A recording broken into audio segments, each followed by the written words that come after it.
আচ্ছা, তোমাদের স্কুল কবে খুলবে? দেখো, 3 জুন থেকে কিন্তু তোমাদের স্কুল খুলে যাচ্ছে। ঠিক আছে, অলরেডি নোটিশ পড়ে গেছে। এছাড়াও আগেও নোটিশ ছিল যে 3 জুন থেকে কিন্তু তোমাদের যে সমস্ত গভর্নমেন্ট স্কুল কিন্তু 3 জুন থেকে খুলে যাচ্ছে। আচ্ছা, তোমাদের স্কুল কবে খুলবে? দেখো, 3 জুন থেকে কিন্তু তোমাদের স্কুল খুলে যাচ্ছে।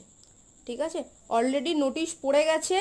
এছাড়াও আগেও নোটিশ ছিল যে 3 জুন থেকে কিন্তু তোমাদের যে সমস্ত গভর্নমেন্ট স্কুল কিন্তু 3 জুন থেকে খুলে যাচ্ছে।